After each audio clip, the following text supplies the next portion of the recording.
Bien, vamos a continuar con nuestra serie, que tuvimos un receso de 2 domingos.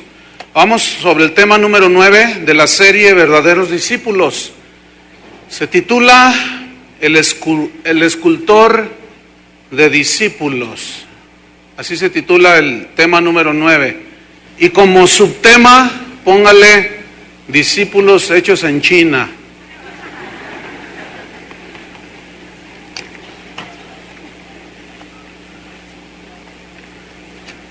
En el año de 1501, aproximadamente, el gobierno de Florencia, en Italia, encomendó hacer una obra de escultura extraordinaria a un gran hombre que la historia lo tiene registrado como uno de los más grandes escultores, pintores, arquitecto. Hizo grandes obras que en la actualidad están vigentes. Se llamó este hombre Miguel Ángel.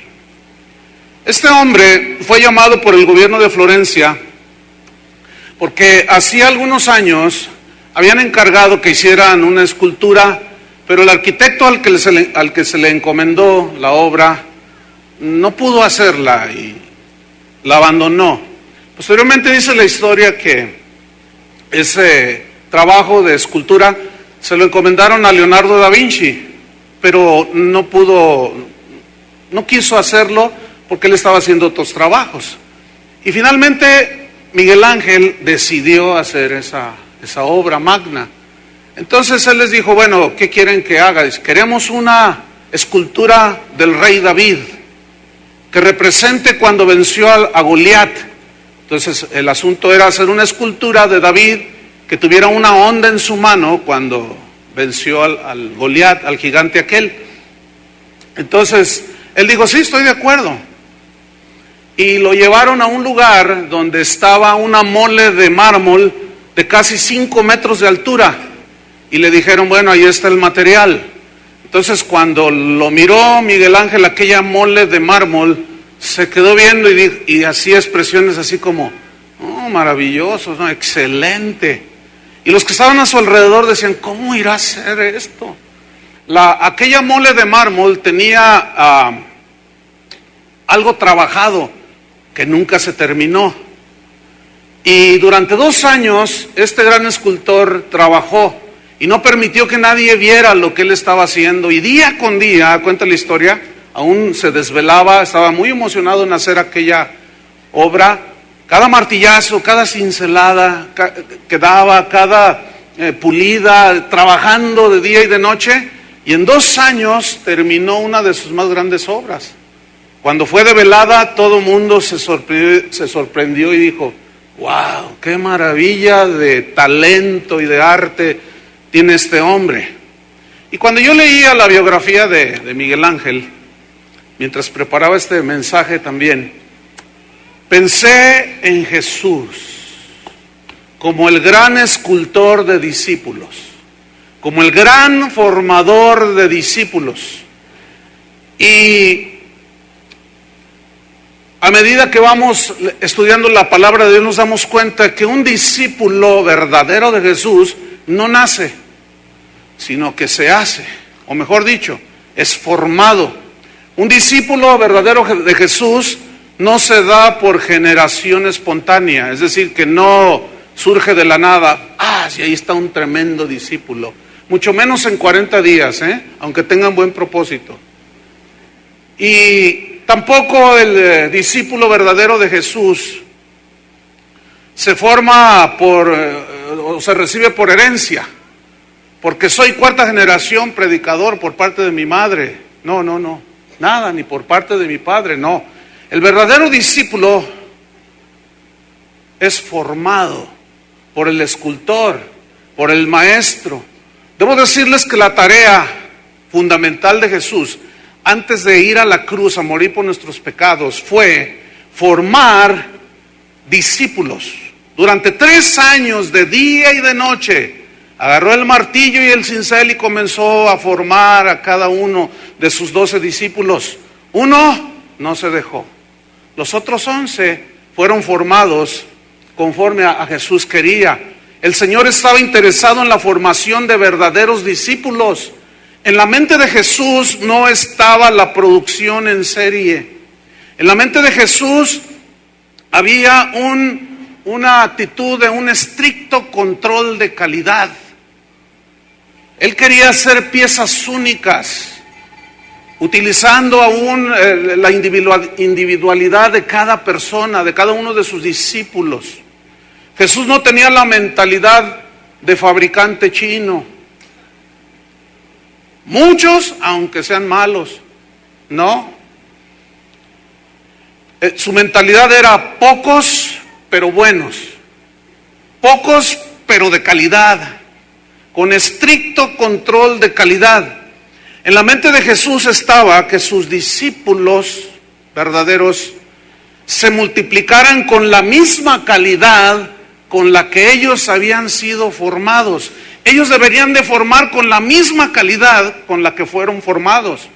En Efesios 4:11 dice que el Señor constituyó apóstoles, profetas, evangelistas, pastores y maestros para perfeccionar a los santos. Y esa palabra perfeccionar viene del griego catartizo, que significa formar, instruir, corregir. En otras palabras, ir moldeándolos a la imagen de Jesús. Ir haciendo discípulos, pero bien hechos. ¿Por qué? Porque este trabajo que hizo Jesús de cada día, ¿sí?, formar el carácter de sus discípulos, tenía el propósito, sabiendo que Él se tenía que ir con el Padre, de que a los que Él había formado, ellos se multiplicaran, ellos a su vez formaran a otros discípulos, y por eso les dio la instrucción en Mateo 28, id y haced simpatizantes del Evangelio. ¿Así dice? Id y haced, esa palabra hacer es formar. Así como ustedes fueron formados, ustedes van a formar también discípulos, pero discípulos de calidad. Vayan a todas las naciones, y les da una instrucción, enseñándoles que guarden todas las cosas que yo les he enseñado, dijo Jesús. La relación que había entre un maestro en Israel y un discípulo era un concepto muy peculiar. Tanto que en muchas ocasiones el maestro era más importante en la vida del discípulo que el propio padre del discípulo. Estoy hablando de cualquier maestro en Israel. A eso se refirió Jesús cuando dijo: el que ama a padre o madre más que a mí, no es digno de mí. El que ama a hijos o cosas del mundo más que a mí, no es digno de mí.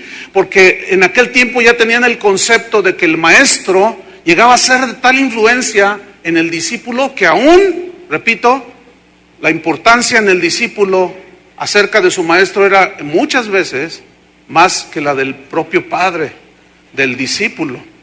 Jesús como maestro era muy distinto a los maestros de aquel tiempo.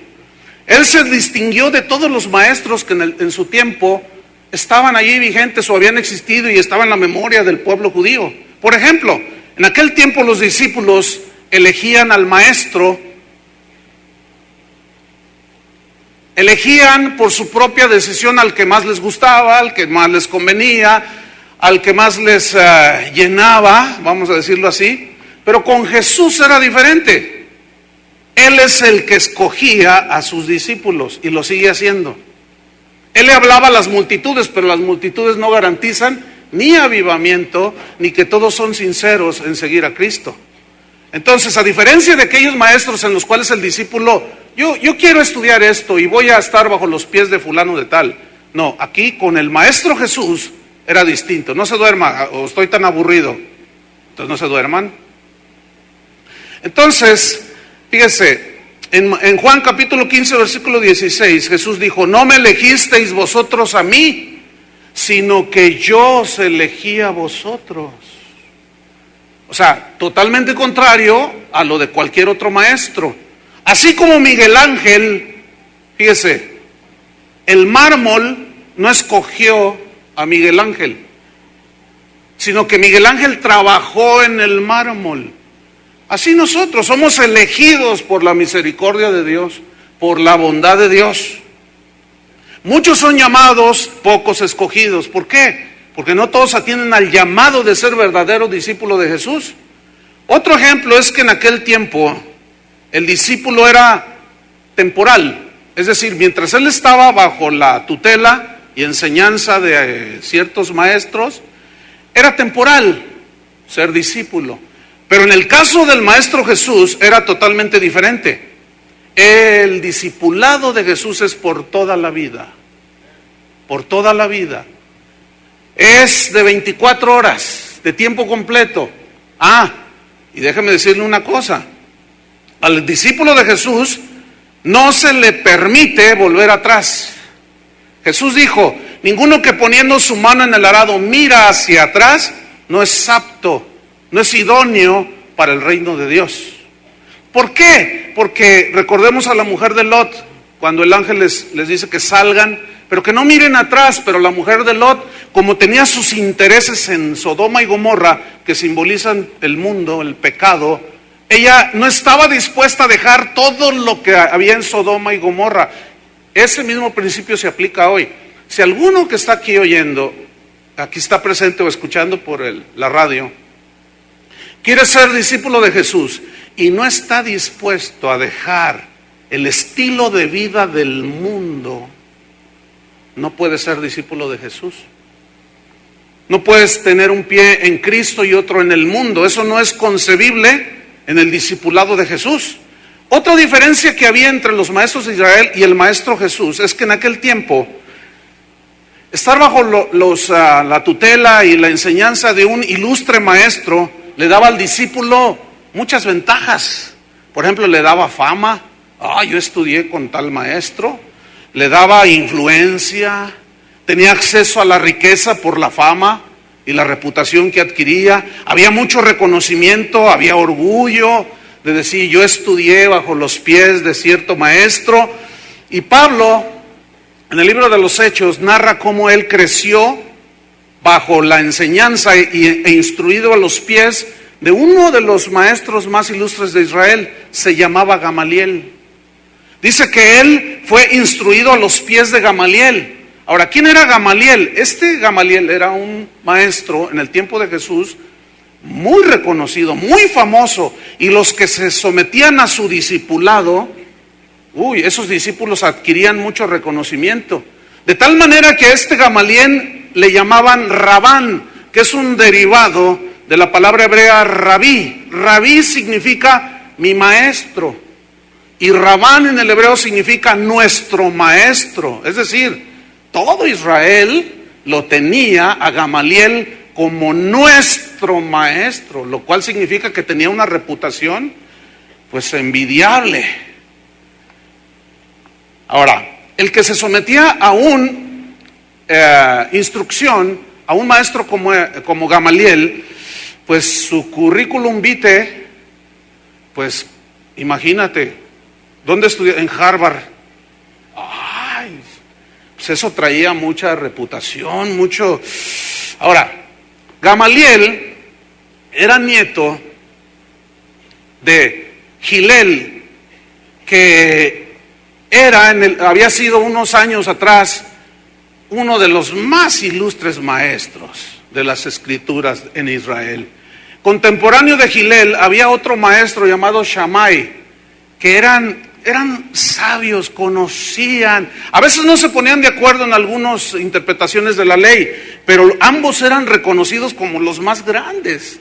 Y Gamaliel era nieto de Gilel.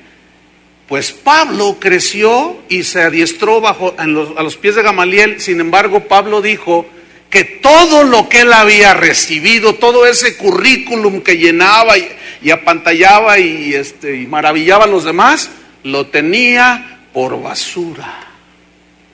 ¿Por qué? Porque resulta que cuando él conoció a Jesús, a diferencia de aquellos maestros que ofrecían fama, reconocimiento y riquezas, Jesús ofrecía todo lo contrario. En Mateo capítulo 5, vaya conmigo en el versículo 11, Allí Jesús, sin engañar a sus discípulos, les habla con la verdad. Esa era la gran diferencia del Maestro Jesús a los grandes maestros de los hombres. Porque Jesús no ofrece ni fama, ni reconocimiento. Inclusive en una ocasión les dijo a sus discípulos: cuando ustedes hagan lo que tienen que hacer, digan: siervos inútiles somos, porque hicimos lo que teníamos que hacer. O sea, ser discípulo de Jesús no es un orgullo en sí mismo, el orgullo de la carne, no es. No hay una hambre y ambición de reconocimiento. Y aquellos que se digan discípulos de Jesús, que sean reconocidos por el mundo, algo anda mal en la vida de ese supuesto discípulo. Porque es inconcebible, según la Biblia, que aún el mundo reconozca y premie a los discípulos de Jesucristo. Cuando Jesús dijo claramente: si a mí me han aborrecido, a ustedes les han aborrecido. ¿Por qué el mundo aborreció a Jesús? Por su mensaje. Porque Él era la luz y los hombres amaron más las tinieblas que la luz. Entonces su vida y su mensaje agredía a los demás. Por eso lo aborrecieron a Jesús. Y dijo: y si a mí me han aborrecido, todo aquel que es mi discípulo, les aseguro, lo van a aborrecer. Mateo capítulo 5, versículo 11. Bienaventurados sois cuando por mi causa, o sea, por causa del Evangelio, por causa de Jesús, os vituperen. Este vocablo viene del griego oneidizo, que significa difamación. Entonces se lee así: bienaventurados sois, dichosos sois, felices sois. Fíjate, cuando por mi causa os difamen. Significa desacreditar. Cuando por mi causa os desacrediten y os persigan. A Jesús lo difamaron muchas veces. De Él dijeron que tenía demonio, que era borracho, que era comilón, que le gustaba juntarse con los fariseos y con los publicanos y los pecadores.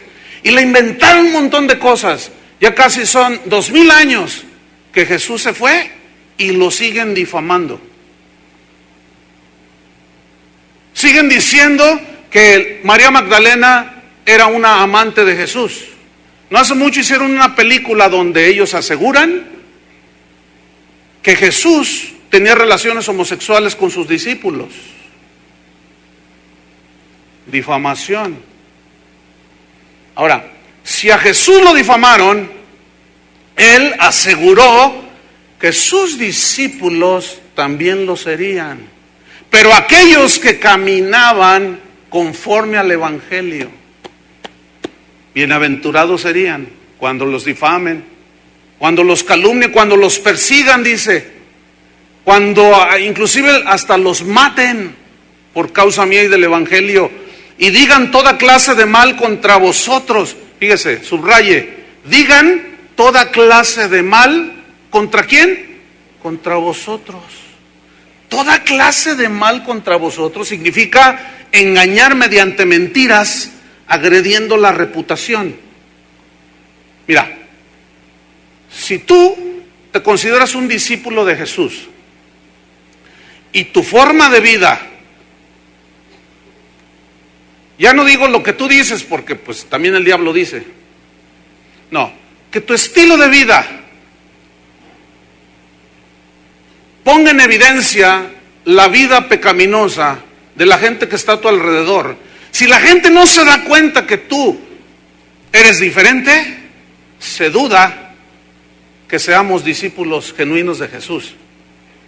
¿Por qué? Porque así debe de ser, según Jesús. Él dijo, son la luz del mundo. Ustedes son la luz del mundo. Ustedes son la sal de la tierra.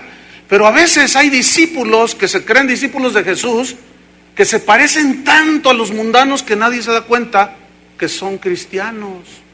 Se duda pues que alguien así sea un verdadero discípulo. ¿Por qué? Porque el verdadero discípulo es muy distinto, es como el maestro. ¿Por qué? Porque el que es verdadero discípulo ha sido formado esculpido, cincelado. ¿Por quién?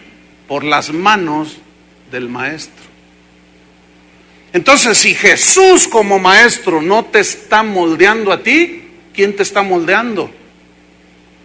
Y si Jesús es el que nos está esculpiendo, tenemos que parecernos a Jesús. Nada más que el problema aquí empieza cuando, como discípulo, si Él me está moldeando, al parecerme a Él, me voy a echar encima al mundo. Fíjate lo que dijo Jesús en Lucas 12, versículo 49. Por querer ser discípulo. Lucas 12, 49. Dice, fuego vine a echar en la tierra, ¿y qué quiero si ya se ha encendido? De un bautismo tengo que ser bautizado, y cómo me angustio hasta que se cumpla. ¿Pensáis que he venido para dar paz en la tierra? Os digo no, sino disensión. ¿Por qué disensión? Por causa del mensaje. Que aquel que abraza el mensaje de Jesús se constituye enemigo automático del mundo. Y el mundo del cristiano. Versículo 52. Porque de aquí en adelante 5 en una familia estarán divididos, 3 contra 2 y 2 contra 3. Estará dividido el padre contra el hijo y el hijo contra el padre, la madre contra la hija y la hija contra la madre, la suegra contra su suegra, la suegra contra su nuera y la nuera contra su suegra. ¡Wow! Qué impresionante. 54. Decía también a la multitud, cuando veis la nube que sale del poniente, luego decís, agua viene, y así sucede. Y cuando sopla el viento del sur, decís, hará calor, y lo hace. Hipócritas, ¿sabéis distinguir el aspecto del cielo y la tierra? ¿Y cómo no distinguís este tiempo? ¡Wow! ¡Qué tremendo! Entonces, Jesús como maestro no ofrece lo que aún muchos maestros hoy ofrecen a los supuestos discípulos de Jesús. Ofrecen éxito, prosperidad, riquezas, bienestar, pare de sufrir. Ofrecen. Pero Jesús no. Jesús asegura que si tú quieres vivir con Jesús, aún fíjate, de entre tu familia te los echarás encima. Y todavía más, aún de entre los mismos hermanos se levantarán unos contra otros. ¿Por qué? Porque si tú vives en integridad con Dios y tu vida evidencia que algún hermano, alguna persona que se dice cristiana no vive igual, se te va a echar encima. Ay, sí, muy santurrón, ¿verdad? Ay, sí, escuchen bien, hay muchos lugares donde las vidas de algunas ovejas son agredidas aún por el pastor. Porque la vida de esas ovejas, de esos verdaderos discípulos, está evidenciando que el que está trepado allá arriba predicándoles es un mentiroso, tiene doble moral y aún se van en contra de las ovejas. Y todo eso se los aseguró Jesús. Los van a difamar, los van a calumniar, les van a decir toda clase de cosas. Pero bienaventurados sois. Nada más haz la prueba. Para aquellos que todavía no se deciden, andan entre dos pensamientos, hagan la prueba. Trata de vivir como Jesús quiere que vivas y vas a ver que hasta el perro te lo echas encima. Se los aseguro. Y cuando alguien quiere vivir conforme a la palabra de Dios, viene la persecución, viene la calumnia, viene la difamación. Mira, cuando empezamos esta congregación, pues éramos un puñado.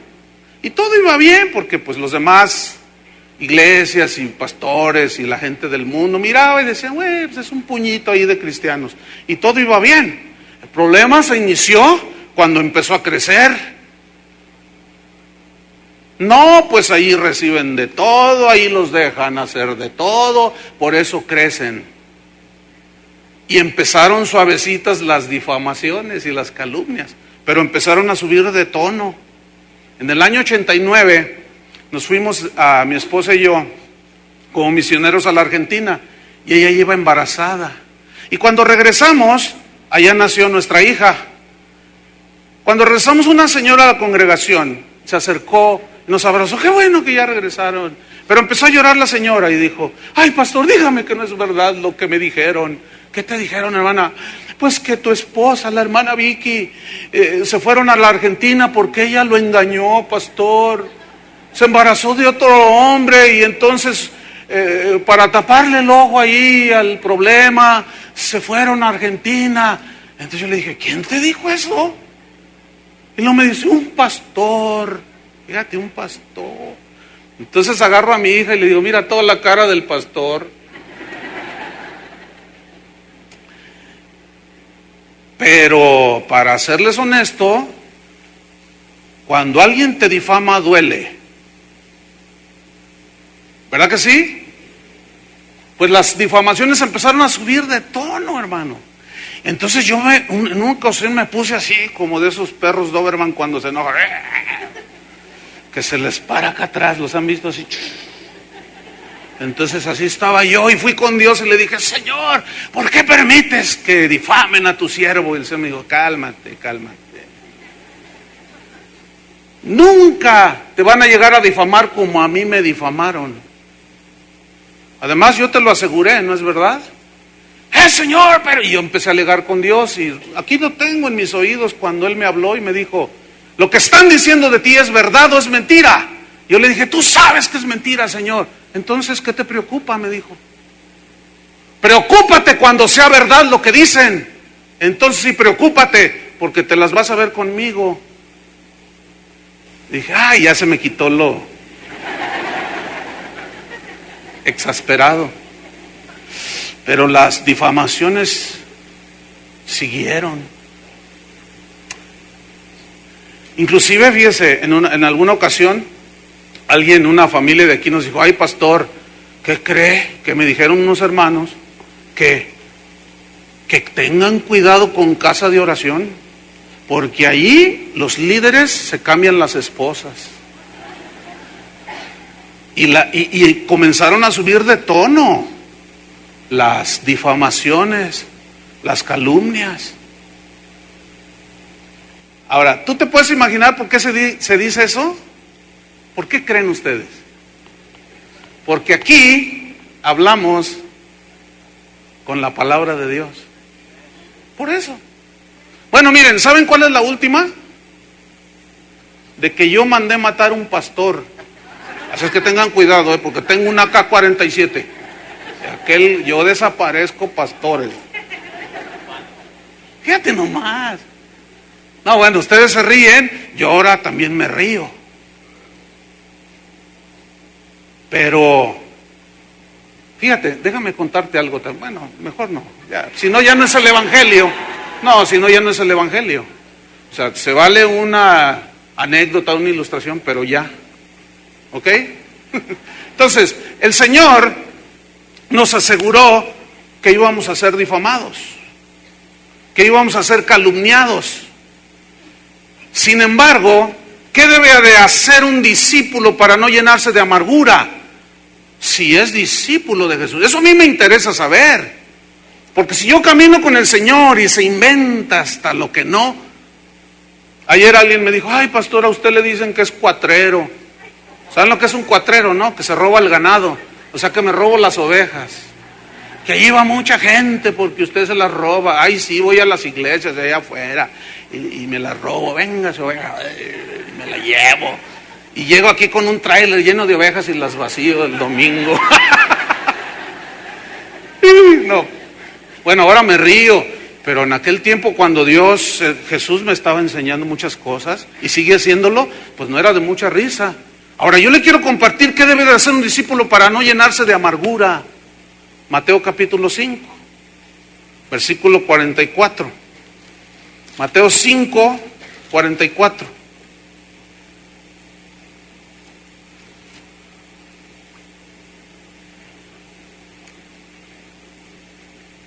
Pero yo os digo, aquí les está enseñando a sus discípulos, esto es parte del sermón de la montaña. Pero yo os digo, amad a vuestros enemigos. ¿Qué? Escúchame bien. Esa es una instrucción para los verdaderos discípulos. Amad a vuestros enemigos. No, pues ¿cómo? Esto, ¿saben qué significa nada más esta frase? se nos prohíbe la venganza. Se nos prohíbe vengarnos. Porque el Señor dice, mía es la venganza. Déjenme contarles algo que sucedió hace tiempo. Comenzaron a entrar llamadas al conmutador y el que estaba detrás de aquel teléfono que llamaba amenazaba de muerte a varios de los líderes aquí. Y la que recibía las llamadas era la secretaria. Entonces yo la notaba así toda nerviosa y ¿qué tienes? ¿Cómo estás? Bien. Y estaba así toda temblando. Hasta que finalmente un día dijo, es que los quieren matar, pastor. ¿Cómo que los quieren? No, pues entonces fui atrás en mi baúl, ahí en mi carro y saqué mi AK-47. Y dije, no, pues a ver a cómo nos toca. Ay. Entonces, ¿cómo que nos están amenazando de muerte? Sí, pastor, pero ella estaba preocupada. Es que dicen que te van a matar, pastor, y que a Chuy García lo van a venadear, y que al profeta lo van a partir en pedacitos, como está muy apetitoso, se lo van a comer vivo, y lo quieren hacer esto. Yo lo estoy diciendo así medio chusco, pero la cosa no estaba chusca. Total, un día, Toño Ortiz pone un identificador de llamadas, y entra la llamada de la amenaza de muerte. Y quedó registrado el número. Entonces dice Toño, dice, entonces marca el número. ¿Y saben quién era el que esgrimía amenazas de muerte? El hijo de un pastor de aquí de la ciudad. No se asuste, no se asuste. ¿Se acuerdan en el arca de Noé? ¿Cómo había un montón de animalitos? Imagínense cómo olía aquella arca. ¿Sí? Y un maestro de la Biblia, que yo respeto mucho, dijo en una ocasión, si no fuera por el juicio que hay afuera del arca, no aguantaría la pestilencia de adentro. Porque la iglesia es como el arca de Noé. Miren, hay zorros, chivas, águilas, potros. También hay santos. Y uno que otro diablo rojo.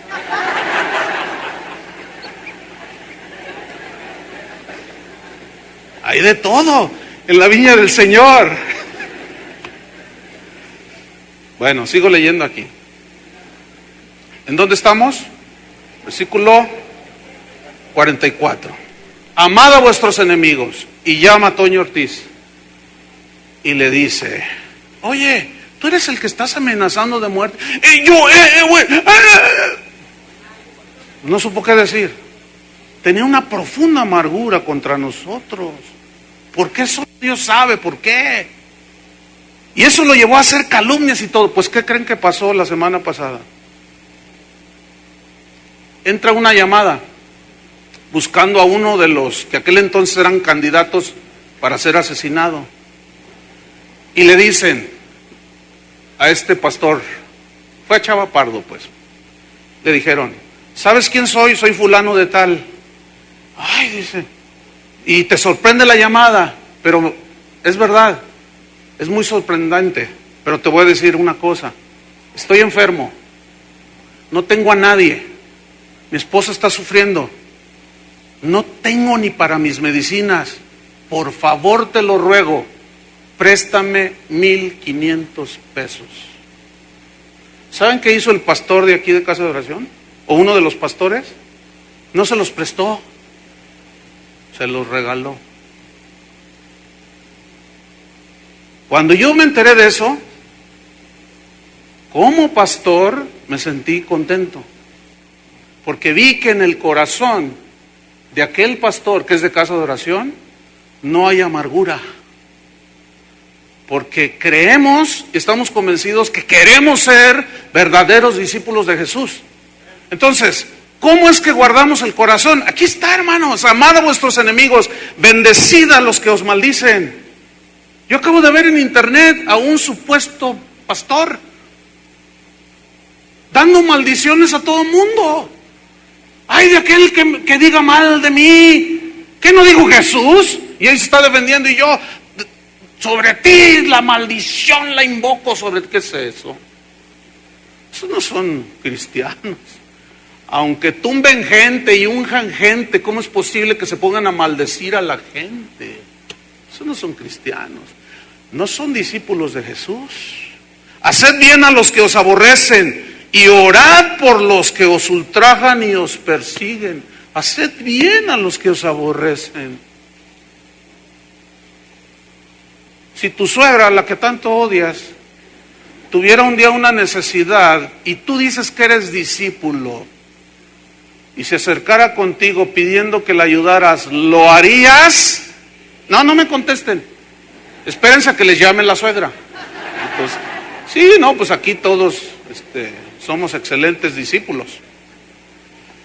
Orad por los que os ultrajan y os persiguen. Hace 3 noches, hermano, era como la 1 de la mañana y ya me estaba acurrucando ahí en mi cama para dormir.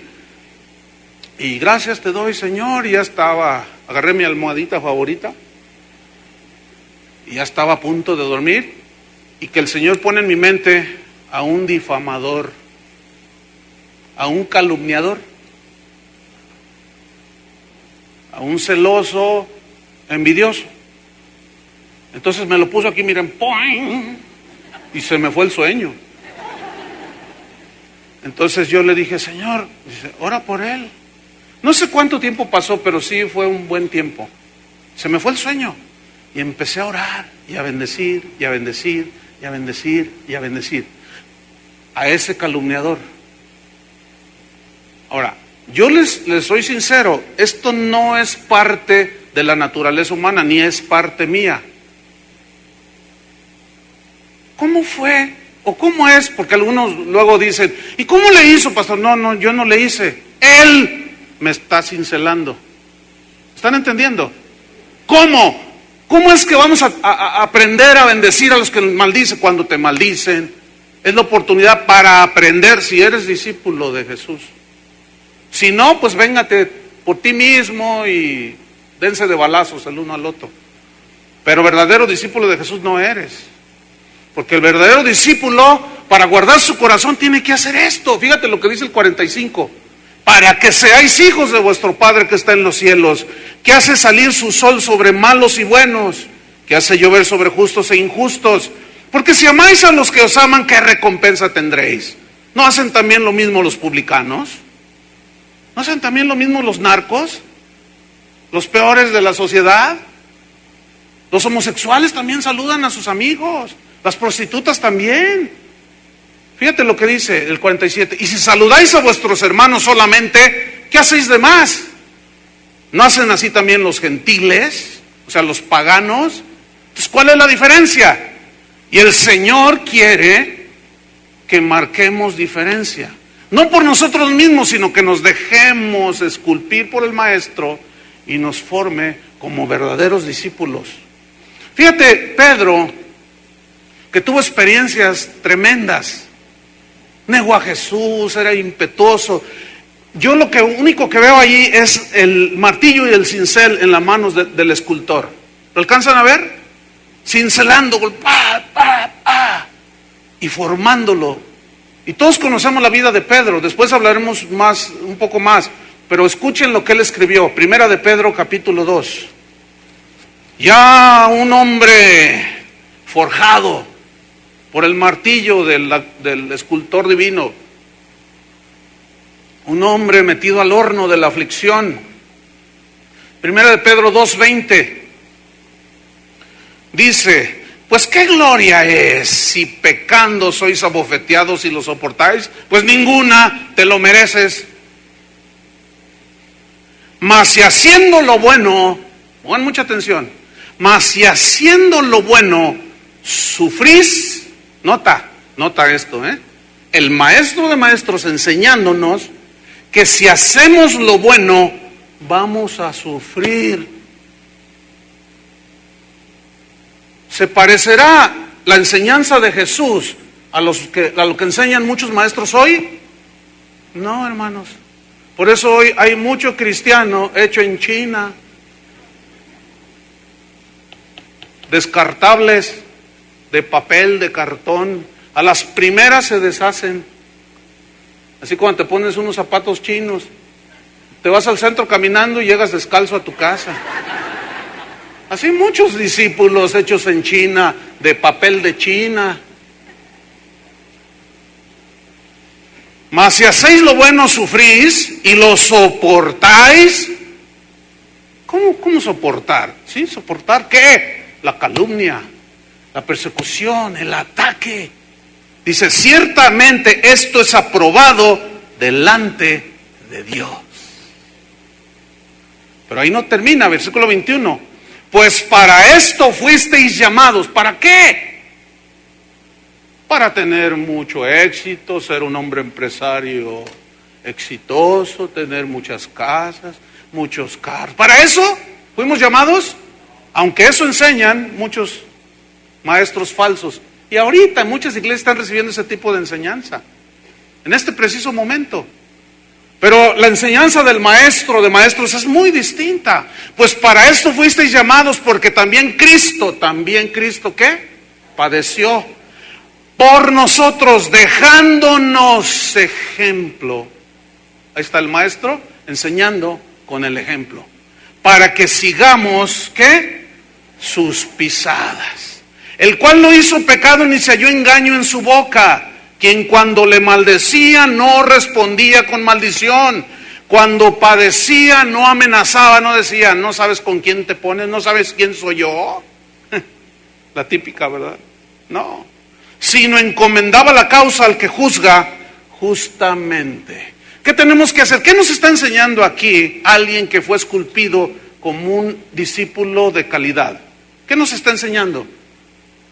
¿A vengarnos? No.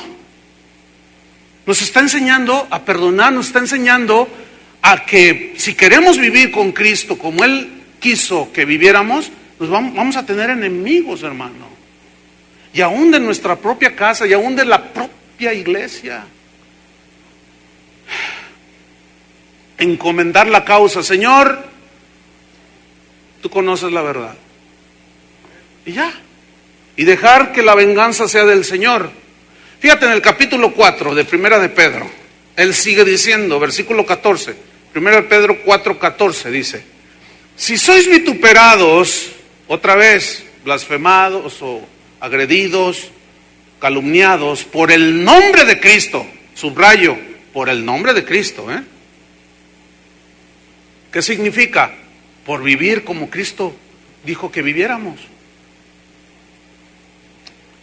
Sois bienaventurados, porque el glorioso Espíritu de Dios reposa sobre vosotros. Ciertamente de parte de ellos, Él es blasfemado, pero por vosotros es glorificado, es honrado, es respetado. Cada vez que tú o yo, como discípulos, reaccionamos como verdaderos discípulos, estamos honrando al Maestro, ¿entienden? Y el Maestro se siente honrado de decir, este sí es mi discípulo.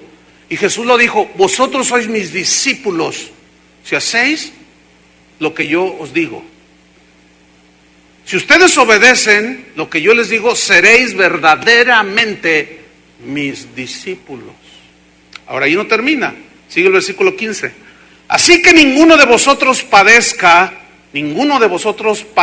como homicida, o ladrón o malhechor, o por entrometerse en lo ajeno. Es decir, en la mente de Jesús y en la enseñanza del cristianismo no cabe un discípulo metido en la cárcel de Puente Grande, Jalisco, por ladrón o porque mató a alguno. Si yo mandé matar a un pastor, ¿por qué no estoy en Puente Grande, Jalisco? Porque son calumnias, porque son mentiras. Así de simple. Fíjate el 16. Pero, dice Pedro, si alguno padece como cristiano, digan todos cristiano. Bueno, cristiano hoy, ese vocablo no tiene mucho sentido en cuanto a si lo comparamos con la connotación que tenían en los tiempos de Jesús. Pero en los tiempos de la iglesia primitiva, en Antioquía les llamaron por primera vez a los discípulos cristianos, pero era un vocablo de burla. Era una palabra que hablaba de ofensa, que hablaba no escarmiento, sino de burla, de calumnia, de agresión. Entonces la gente identificaba muy fácil a los cristianos.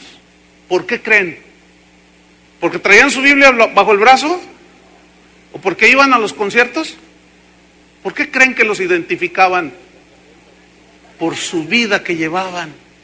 Entonces decían, ahí va un cristiano. Pero era esa palabra en sentido ofensivo, peyorativo. Después llega hasta nuestros días y no tiene ese sentido. Hoy todo el mundo es cristiano, hoy hasta el diablo. Hoy 20,000 artistas mexicanos son cristianos y siguen metidos en el mundo y siguen haciendo lo mismo que antes que dijeran que eran cristianos. Hoy ha perdido todo el sentido el ser cristiano. No se distingue, pero antes sí. Por eso Pedro dijo, si alguno padece como cristiano, noten, no se avergüence. No se avergüence. No tenga temor, sino glorifique a Dios por ello. Qué increíble, ¿no? ¿Cuál era entonces el objetivo de Jesús? Pues que sus discípulos llegaran a ser como su maestro. Él lo dijo, bástele al discípulo ser como su maestro y al siervo como su Señor. Entonces, nuestra meta como discípulos de Jesús es ser como Él. Ahora, ¿cómo yo voy a aprender a ser como Él? ¿Dónde está su filosofía? ¿Dónde está su enseñanza y su pensamiento? En los evangelios, hermanos. En la palabra de Dios. Allí es donde nosotros aprendemos a ser verdaderos discípulos. La meta entonces del discípulo es llegar a ser como Jesús. Pero esto involucra todas las áreas de la vida. Y aquí es donde empiezan los problemas, hermano. Porque muchos piensan que ser discípulo de Jesús es venir a la iglesia y cantar algunos cantos bonitos. Eso no es ser cristiano. Eso no es ser verdadero discípulo. Un verdadero discípulo debe de entender que ser discípulo es querer llegar a ser como su maestro. Y en esto involucra todas las áreas de nuestra vida. Por ejemplo, el verdadero discípulo debe de llevar una vida moralmente limpia. ¿Qué es eso? ¿Qué significa eso? Que no debe de ser una persona con doble moral. Que no debe de ser una persona que aquí es algo y allá afuera es otra cosa. Y debo decirles, hermanos, que hay mucho de eso. Hay más de lo que nos imaginamos. Déjeme contarle algo que tal vez lo impacte. Pero a esas alturas ya no nos debe de impactar nada. La semana pasada, alguien nos entregó un correo, una persona, un cristiano, que tiene buen testimonio. Y dijo, yo vengo a tratar este asunto, pero no es un chisme, sino que es porque yo lo alcanzo a ver en la Biblia. Y es algo que usted debe de saber, pastor. Y me entrega un correo impreso. Y comienzo a leerlo y ahí lo tengo en la oficina. Más o menos dice así: mi amor, está escribiendo una mujer a un hombre. Mi amor, le dice, te extraño mucho. Ayer mi esposo y yo fuimos a la iglesia. Ah, caray. Le dice a un hombre, mi amor, y luego dice, mi esposo y yo fuimos a la iglesia. Y salimos, luego nos fuimos de vacaciones. Ay, te extrañé tanto, mi amor. Yo dije, ¿qué es este mugrero? ¿Qué es esto? Entonces me dicen, bueno, pastor, usted debe de saber. Mire, a ese al que se le escribe el correo, viene a casa de oración. No es usted, ¿verdad? ¿Cómo? Dice, sí. Viene a casa de oración y tiene de amante a esta mujer que junto con su esposo van a otra iglesia cristiana. Dice, y yo ya lo confronté directamente. y no quiere aceptar, por eso vengo con usted, pastor. ¿Notan que ese cristiano está haciendo las cosas como dice la Biblia? ¿Están notando? Fue con él directamente, no quiso, ahora testigos. Pero luego me dice, bueno, el asunto está así. Este cristiano de casa de oración, con razón dicen que esta es casa de orachou. Así dicen, casa de orachou. Ese Chuy variedades. Entonces fíjense, ese discípulo de Jesús tiene una amante que va a otra iglesia, una mujer casada. ¿Qué cochinadas son esas? ¿Qué es eso? Bueno, pero aparte el tipo tiene novia. Así, ay, están sudando. No se asusten, lea 1 Corintios capítulo 5. ¿Ya lo ubicaron? 1 Corintios capítulo 5. ¿No? Lea más la Biblia, sería bueno. Para que supiera de qué. Ahí está un caso horrible dentro de la iglesia. Lo cual me comprueba y sigue demostrando lo que Jesús dijo. No todo el que me dice Señor, Señor, no todos son trigo, también hay cizaña. Nada más que aquí el asunto es que cada quien sabe quién es. Yo sé quién soy. ¿Tú sabes quién eres? Y están muy serios, están muy nerviosos, diría yo. Mire, desde aquí estoy percibiendo lo que algunos están pensando. ¿Y qué se cree? Nada. Yo soy como usted. Las mismas exigencias de Jesús que yo le estoy a usted mencionando son para mí. O sea, yo no estoy exento de esto. Son para mí. Entonces yo soy igual que usted. La única diferencia entre usted y yo es que a mí me tocó ser pastor, pero yo no lo escogí tampoco. Yo ya les he contado. Yo hubiera querido ser otra cosa. Un concertista cristiano. Esos se la pasan bien chido, bien suave. Todo el mundo les aplaude y ay, mira qué bonito se ha de sentir. Entonces resulta que yo no escogí ser lo que soy. Esa es la única gran diferencia. Pero de ahí en más, hermano, y porque estoy un poquito más alto aquí en este estrado, pero somos iguales. Las mismas exigencias para usted son para mí. Entonces ser verdadero discípulo involucra todo, hermano. Mire, ya ni me diga acerca de la vida familiar. Ay, la vida familiar. Ay, ¿a poco también eso tiene que ver con ser cristiano? ¿A poco no? Ay, yo no sabía que era para tanto el asunto, pastor. No sabía.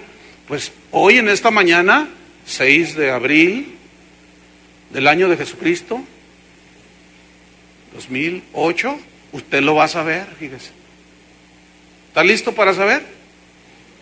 Pues también involucra la vida familiar. Ya va a empezar el pastor. Por eso no nos quieren. Por eso la gente nos ataca. Pero si viviéramos y hiciéramos todo lo que todo el mundo hace, seríamos muy populares. ¿A quién le interesa ser popular? A mí ni un comino me interesa. A mí no me interesa quedar bien con nadie. Me interesa quedar bien con el Señor. La vida familiar, miren, hermanos, es tan común, tan común. Yo te hablaba con una muchacha, una jovencita. Pastor, ¿qué pasó, mija? Estaba llorando la niña. ¿Qué tienes? Es que mi papá, pastor, ya no lo aguantamos en la casa. ¿Y tu papá? ¿Y qué hace tu papá?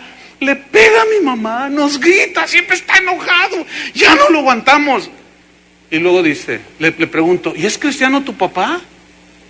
Y luego me dice, sí, usted hasta lo saluda.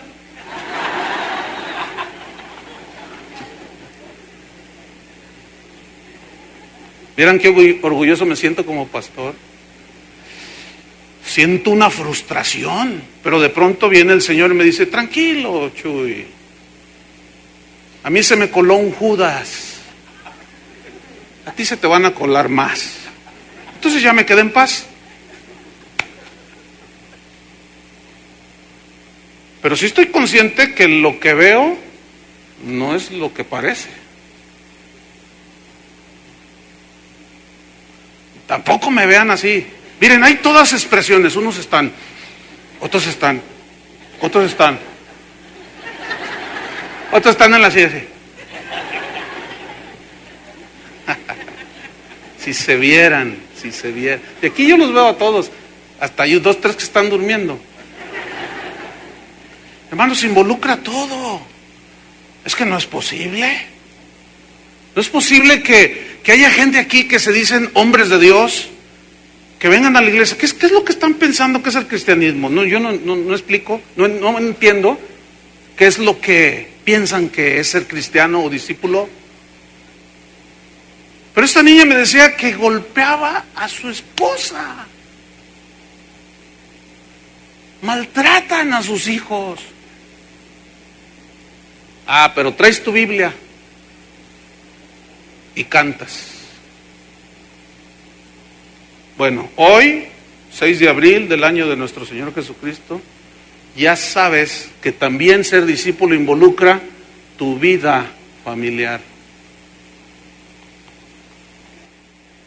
Tu vida laboral. Bueno, mira, a ver, ¿cuántos de ustedes mañana van con el patrón y le dicen, oiga, patrón, dígame la verdad, ¿qué concepto tiene de mí? ¿Cuántos lo harían?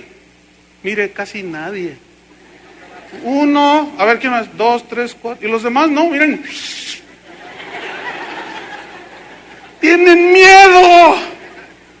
¿Por qué? Porque saben que no están a la altura, que son discípulos hechos en China. Son de papel, son de cartón, son de cáscara de huevo.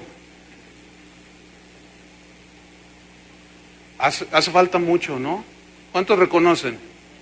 Ahora, si tú eres un recién convertido y ay, Dios mío. Bueno, en el recién convertido de unos meses, un año y medio, tú dices, bueno, este está aprendiendo. Pero si tú ya eres de los que dicen que tienes 20 años en el Evangelio, y hasta lo digo, ¿cuántos años tienes en el Evangelio? 20 años sirviendo al Señor.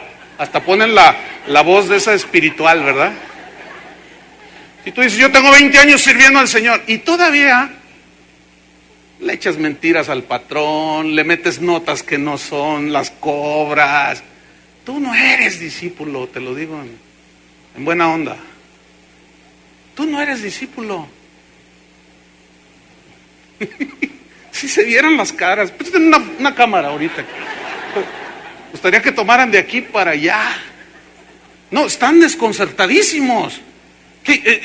Lo cual me comprueba, fíjense, de que a pesar que durante 26 años que empezó esta congregación, hemos insistido acerca del cristianismo bíblico, todavía seguimos dando martillazos y con el cincel. Y de vez en cuando me pego en el dedo, porque también me corresponde a mí. Pero yo les voy a asegurar una cosa, no vamos a dejar. No vamos a declinar, vamos a seguir adelante. Ahora, yo no puedo forzar a nadie a ser discípulo, ni Jesús lo hizo. Cuando aquel joven rico quiso ser su discípulo y Jesús le dijo, ¿quieres seguirme? ¿Estás dispuesto a hacer lo que yo te diga? Sí, vende todo lo que tienes y dáselo a los pobres. Ah, no, y se fue. Él nunca hizo un intento. No te vayas, discúlpame, es que di el mensaje muy duro. Discúlpame, no, mira, te voy a traer un sillón muy bonito, te voy a traer tu Coca-Cola para hacerte sentir bien en la iglesia. ¿Jesús lo hizo así? No. Yo tampoco lo voy a hacer, porque el discípulo aprende del maestro. Y el discípulo que es forjado por las manos del escultor divino, tiene la capacidad dada por Dios de formar ¿qué? Discípulos. Ahora, fíjate bien, la meta del discípulo es llegar a ser como su maestro. ¿Por qué? Pues porque de esa manera es como vamos a ser luz del mundo, sal de la tierra. Entonces involucra todas las áreas en la economía, ya ni hablamos de eso, siquiera. Sin embargo, viene una pregunta aquí. ¿Qué somos? ¿Simpatizantes o discípulos? Fíjese, en una ocasión, no hace mucho, alguien se me acercó y me dijo, pastor, necesito un consejo. Fíjese que un hijo mío, pues no anda en buenos pasos, anda con una muchacha que no es cristiana, la típica, ¿no? Entonces ya no sé qué hacer, y yo le he dicho, le he explicado, pero no me hace caso. Entonces yo le pregunté, ¿y su hijo es cristiano? Y me dice, bueno, así me respondió, me dijo, bueno, es simpatizante y viene a casa de oración. Ah, simpatizante. A ver, ¿qué somos? ¿Simpatizantes o discípulos? Yo quiero que vaya conmigo a Marcos capítulo 3, rápido. Marcos 3. Ay, Dios. Marcos capítulo 3, versículo número 7. Y allí se va a hacer una distinción entre los discípulos y los simpatizantes. Ahí va, Marcos 3, 7. Mas Jesús se retiró al mar con sus discípulos y le siguió gran multitud de Galilea y de Judea. Ahora, fíjate cómo hace distinción los discípulos y la multitud. Ahora, esa multitud, escuchen bien, son los que cuando Jesús entró a Jerusalén montado en un burrito, con palmas decían, Hosana, el hijo de David, Hosana. Esos mismos fueron los que cuando Pilato preguntó, ¿a quién le suelto? ¿A Jesús o a Barrabás? Esa multitud fue la que gritó, ¡a Barrabás! ¡A Barrabás! ¿Y qué hago con Jesús? ¡Crucifícalo! Esos eran simpatizantes. Esos con su vida crucifican a Jesús. Esos son los que nada más vienen a buscar lo que desean. Su sanidad, su prosperidad, su bendición, y ahí nos vemos, dicen. Esos no son discípulos. La pregunta es, ¿tú qué eres? ¿Simpatizante? Entre la multitud, mira, aquí hay una multitud. Pero entre la multitud hay de todo. ¿Cuántos verdaderos discípulos habrá? No lo sé. Pero fíjate, Jesús siempre cuidó de sus discípulos. Jesús dice la Biblia que Él tenía tanto cuidado de ellos que en una ocasión les dijo, vengan, vamos acá, descansen, hemos trabajado mucho, quiero que descansen. En otra ocasión dice que les habló por parábolas, y fue cuando habló la parábola de la cizaña, del sembrador, y se lo dijo a la multitud. Y ya, se quedó así la multitud, pero entonces sus discípulos se le acercaron y le dijeron, Señor, explícanos la parábola. Dijo, y dice la Biblia, vengan, y le dijo a sus discípulos, vengan, les voy a explicar la parábola. El sembrador es el que, y aquí hay un principio, ¿cuál? Que el verdadero discípulo sí tiene interés en lo que Jesús dice. Los otros, la multitud esa, nada más queremos pan, queremos avivamiento, queremos sanidades, polvito de oro. Queremos esto, queremos lo otro. Y la enseñanza de Jesús, esa no nos interesa. Poquitos se interesan por la enseñanza de Jesús. Dice, y los atrajo y les dijo, esta es la explicación. Y les explicó la parábola. Y ellos se entendieron, lo cual hay otro principio más aquí. La Biblia habla de un secreto en el cual el ministro o el discípulo de Jesús está con Dios. Pablo lo puso así, cosas que ojo no vio, ni oído oyó, ni han subido al corazón del hombre, son las cosas que Dios tiene preparadas. ¿Para quiénes? ¿Para la multitud? No, para los que le aman. Y Jesús dijo, si me amáis, guardaréis mis mandamientos y seréis mis discípulos. Y conoceréis la verdad, y la verdad los hará libres. Y finalmente, hermanos, se acercan los discípulos de Jesús en una ocasión y le dicen, Maestro, enséñanos a orar, enséñanos a orar. Entonces Jesús les dijo, vengan, vaya conmigo a Mateo, vamos a leer este pasaje. Enséñanos a orar, Señor. Mateo 6. Lucas dice que los discípulos le dijeron, enséñanos a orar, Señor. Y Jesús les dice, vengan. Vosotros pues, les dice, oraréis así. Y les enseña una oración que yo creo que difícilmente alguien aquí no se la sabe de memoria. Que es la oración famosísima, es de las escrituras bíblicas más famosas que hay en el mundo. ¿Quién no se sabe el Padre Nuestro?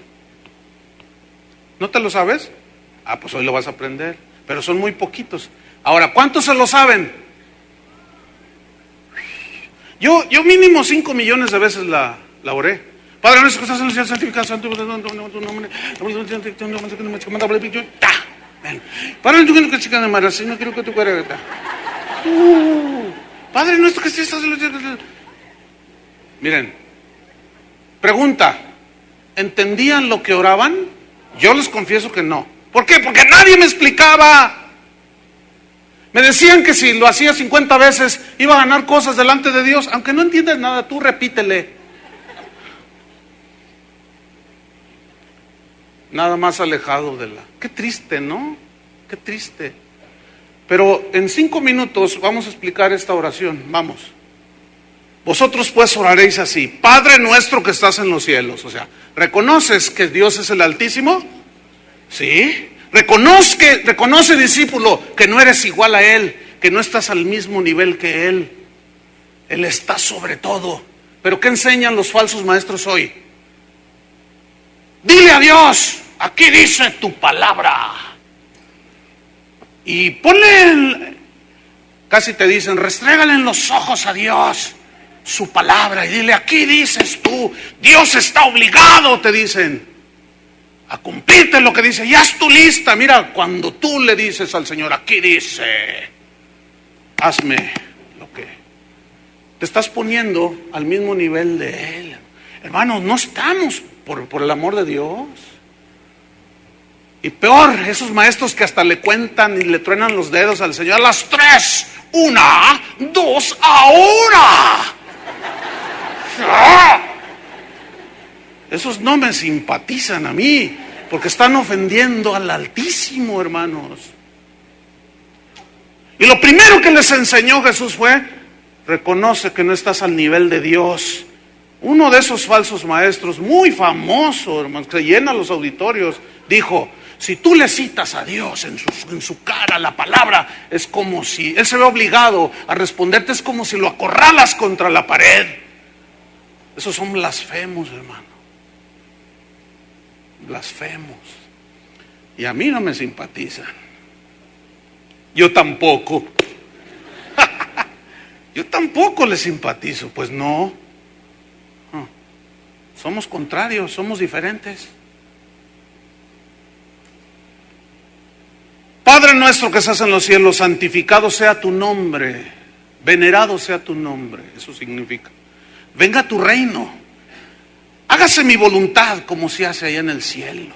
Así también quiero hacer. Bueno, parece que eso es lo que enseñan los maestros de hoy. Tú hazle tu listita y dile qué quieres a Dios y Él te lo hace, te lo da. A eso vino a morir en la cruz. Esa es una mentira. Él no vino a morir en la cruz para que nosotros hagamos nuestra listita y hagamos lo que nos dé nuestra gana. No. Lo que el Señor les está enseñando es a orar, que se haga tu voluntad como se hace en el cielo, se haga también aquí en la tierra. Pregunta, ¿quiénes van a hacer la voluntad de Dios aquí en la tierra? ¿Quiénes? Los verdaderos discípulos. Lo demás son maestros falsos. Vendedores son del Evangelio. Eso es lo que son.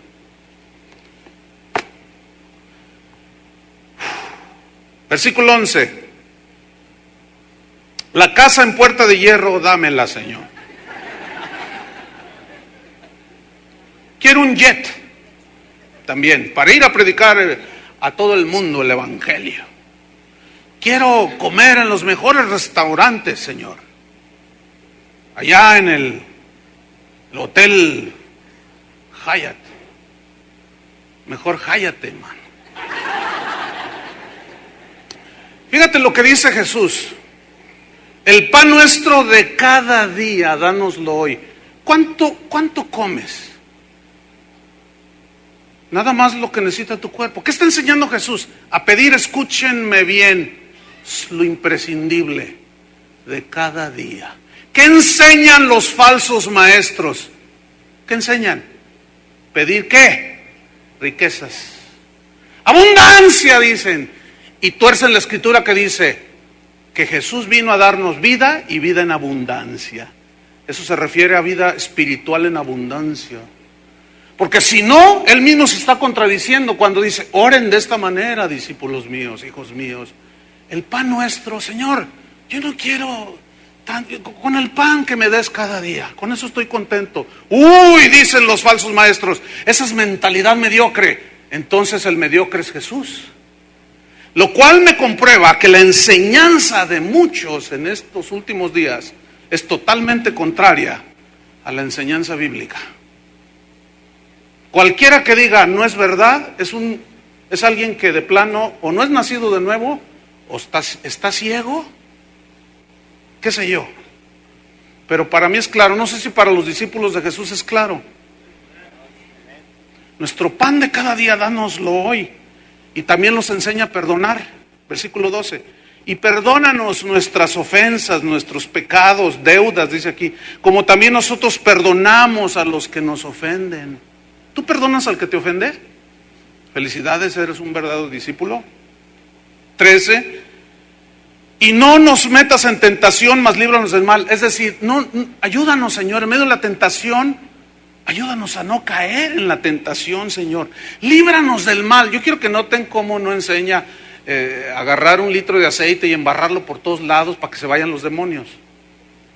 Santiago dice, someteos pues a Dios, resistid al diablo y huirá de vosotros. ¿Cómo se resiste al diablo? ¿Saben cómo? Viviendo como verdadero discípulo. Así como Jesús cuando estaba en el desierto y Satanás llegó y lo tentó, te doy todos los reinos del mundo, pero adórame. Escrito está, Satanás, al Señor tu Dios adorarás y yo no voy a hacer nada de eso. Y solo a Él servirás. Y el diablo se tuvo que ir. Entonces cuando un verdadero discípulo camina en obediencia con Dios, lee la palabra, sabe acomodarlo en el contexto correcto, hermano, el diablo se va, aunque regresará. Seguirá tentando, pero noten la instrucción de Jesús. Oren así. No nos dejes caer. Señor, ayúdanos, danos la salida. Cada vez que tú estés en tu mente luchando, está la tentación. Mira, solamente cierra tus ojos un minuto, qué sé yo, y dile, Señor, ayúdame. Eso es todo. ¿Me escucharon? Pruébalo y verás. No tienes que hacer brujería y media, como se les ha enseñado a muchos cristianos en las iglesias. Esto no es brujería, hermanos, esto es cristianismo. Es vida de fe, de confianza en Dios. Entonces dice, líbranos del mal. Termina, porque tuyo es el reino, el poder y la gloria por los siglos. Amén. Esto, hermanos, son las instrucciones del maestro formando a sus discípulos. Probablemente usted diga, ay, pastor, se me hace que yo, a lo mejor no soy discípulo. Mire, déjeme terminar con esto. Cuando Miguel Ángel puso sus ojos en aquella mole de mármol, él estaba confiando en lo que él sabía hacer con el cincel y el martillo. Conocía su habilidad. A ver si me explico. Él no dijo, es imposible, no puedo hacer nada. No, dijo, lo voy a hacer. Y ahí está la prueba. Hay otras obras de Miguel Ángel impresionantes, hermano. Bueno, Miguel Ángel sabía su capacidad. Jesús, que hizo el cielo y la tierra, sabe que Él puede formarte. ¿Entendieron la ilustración? Él confía no en nosotros, Él confía en sí mismo. ¿Entienden? Él sabe de lo que es capaz, solamente que deja que el Señor sea el que te moldee, el que te haga una escultura y saque todo un poema y toda una obra de arte. El barro en las manos del alfarero no se resiste. El mármol en las manos de Miguel Ángel no se resistió. El discípulo en las manos de Jesús no se resiste, obedece. Amén. Pónganse de pie. Padre, en el nombre de Jesús, te damos gracias. Gracias porque nos estás forjando, nos estás formando, nos estás confrontando, nos estás trabajando, Señor. Reconocemos que nos